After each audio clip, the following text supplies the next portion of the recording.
Sejak SD, saya selalu menikmati sejarah. Dan saya masih ingat rasanya ketika guru sejarah yang saya sayangi itu mendongeng tentang rempah-rempah. Ia menjelaskan pala dan cengkeh adalah alasan utama para pedagang Eropa untuk menguasai Nusantara. Saya selalu bingung mengapa rempah-rempah menjadi alasan datangnya penjajahan. Toh rempah-rempah sebenarnya tidak begitu istimewa. Ia adalah sesuatu yang saya lihat setiap hari di dapur rumah. Sepenggal dongeng yang kemudian menjadi sumber dari keresahan, saya adalah slogan soal gold, glory, dan gospel. Dalam dongeng soal sejarah penjajah, guru saya bercerita bahwa 3 hal yang menjadi niat bagi para pedagang Eropa di seluruh Samudra Raya selama bertahun-tahun adalah emas, kejayaan, dan penyebaran agama Kristen. Sepintas kesimpulan sederhana dari penggalan dongeng guru sejarah itu adalah tentang penyebaran agama Kristen merupakan tujuan dari invasi para penjajahan di Indonesia. Maka, jika dirangkai menjadi beberapa pertanyaan, keresahan saya mungkin berbunyi seperti ini. Apakah kekristenan adalah agama kolonial? Jika di bangku sekolah saya mempelajari sejarah agama Hindu, Buddha, dan Islam, kenapa tidak ada sejarah kekristenan? Apakah sejarah kekristenan disatukan dalam materi pelajaran soal sejarah kolonial? Berarti sungguh benar jika saya menyimpulkan bahwa kekristenan adalah agama penjajah?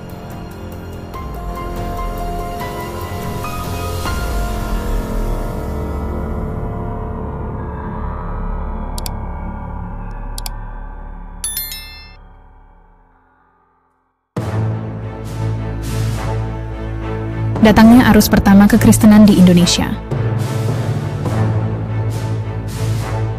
Opini umum tentang kekristenan sebagai agama penjajah ini memang telah menyatu dalam pikiran kolektif kita. Ia bukan sekadar fenomena kurikulum sejarah pendidikan.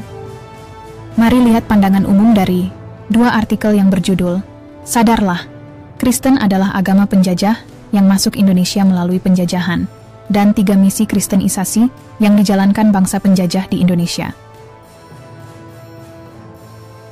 2 artikel itu hanya teks resmi di permukaan yang membuktikan pandangan umum soal kekristenan sebagai agama penjajah. Sisanya ia menubuh dalam cara masyarakat Indonesia untuk memahami kekristenan, misalnya alegori soal kekristenan sebagai agama Walanda di Jawa Barat dan Wong Londo di Jawa Tengah. Sangat sulit memisahkan kekristenan dengan entitas yang disebut Barat, seolah tanpa kekristenan Barat tak sampai di Indonesia. Begitu pula sebaliknya, tanpa kitab Injil dalam gold, glory, dan gospel, maka penjajahan di wilayah Indonesia tidak terjadi. Pandangan ini saya pikir adalah konsekuensi dari gagalnya memahami kekristenan sebagai kekristenan dunia, apalagi benar-benar melihat secara historis bahwa kekristenan tidak hanya berpusat di Eropa. Fakta historisnya, pertama kali agama Kristen sampai di wilayah Indonesia bukan karena dibawa para penjajah. 800 tahun sebelum Portugis dan Spanyol datang, agama Kristen telah sampai di wilayah Sumatera bagian utara. Hal ini ditulis dalam catatan seorang ahli sejarah dan pemikir Kristen Koptik bernama Syaikh Abu Salih Al-Armini dari Mesir. Ia mengumpulkan banyak catatan tentang kekristenan di wilayah India dan sekitarnya, termasuk kawasan Asia Tenggara. Melalui Abu Salih Al-Armini yang diterjemahkan Thomas Alfred Evetts, tertulis bahwa di Fansur, atau disebut sebagai Naskah Barus, terdapat beberapa gereja yang jemaatnya adalah para Kristen Nestorian. Diperkirakan catatan ini ditulis sejak abad ke-9, era ketika ramainya lalu lintas perdagangan antara masyarakat Sumatera bagian utara dengan bangsa-bangsa dari seluruh penjuru dunia. Kristen Nestorian sendiri berkembang di Asia Kecil dan kawasan Suriah sejak abad ke-5, beberapa pertemanan Kristen Nestorian dengan perkembangan Kristen Martoma di India, dan interaksi antar bangsa di jalur perdagangan sutra.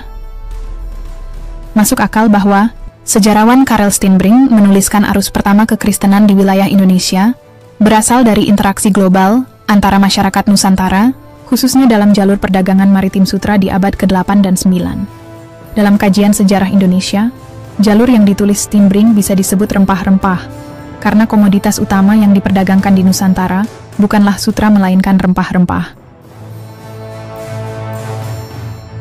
Terlihat jelas bahwa pemahaman tentang sejarah kekristenan di Indonesia sangatlah sempit. Pemahaman ini tidak mengacu pada fakta sejarah yang ada. Justru melalui catatan Saleh Al-Armini itu kita bisa melihat kekristenan pertama kali datang di kawasan Indonesia melalui interaksi global di jalur rempah-rempah. Tuduhan bahwa kekristenan pertama kali datang melalui bangsa Eropa dengan misi 3G-nya adalah miskonsepsi terbesar dalam memahami sejarah kekristenan di Indonesia.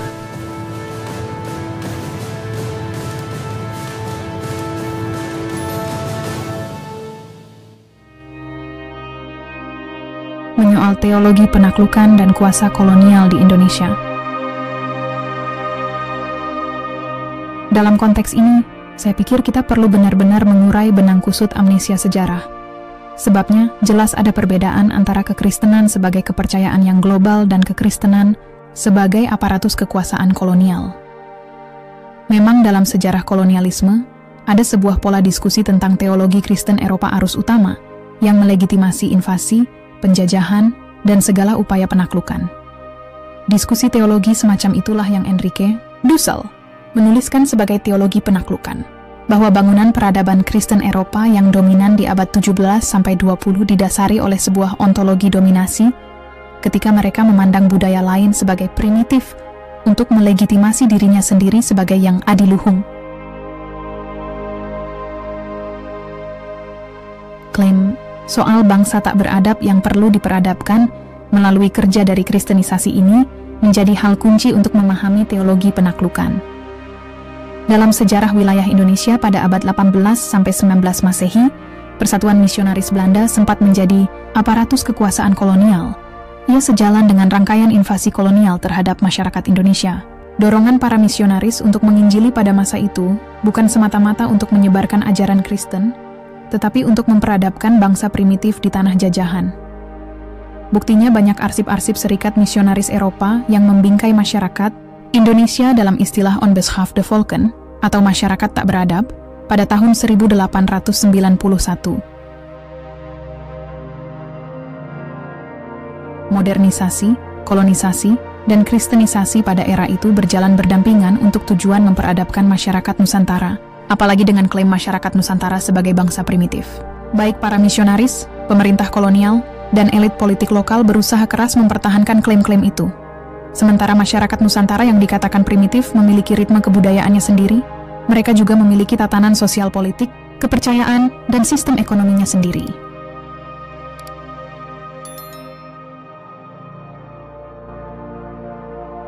Kekristenan yang menyandarkan dirinya pada ontologi dominasi adalah satu arus saja dalam 2000 tahun sejarah kekristenan. Jelas bahwa teologi penaklukan ini perlu didekonstruksi dalam membaca sejarah kekristenan di Indonesia. Bangunan teologi yang berkeliaran dan melegitimasi kekuasaan kolonial itu yang kemudian perlu ditelaah, dibongkar, dibaca ulang, dan dikritisi secara radikal. Masalah lain, bukan hanya kekristenan yang berkeliaran dengan arus kekuasaan kolonial, elit-elit lokal di Nusantara, lintas agama dan etnis, juga ikut ditopang kuasa kolonial itu. Tuduhan bahwa kekristenan pertama kali dibawa para penjajah tidak layak dipertahankan. Sebab pada abad 8-9 Masehi, kekristenan dan masyarakat Nusantara telah terjadi interaksi. Tugas penting yang perlu dilakukan sejarawan dan pengkaji kekristenan Indonesia adalah mendekonstruksi jalinan kekuasaan kolonial dan kekristenan, mengungkap peran kekristenan dalam melanggengkan Eropa-sentrisme, dan menyusun sebuah diskursus teologi yang mengakar pada masyarakat Nusantara. Jauh sebelum Portugis, Spanyol, dan Belanda datang, kekristenan telah menjalar di lokalitas kita. Bagaimana menurut kalian? Ada tambahan? Silakan tulis di kolom komentar ya.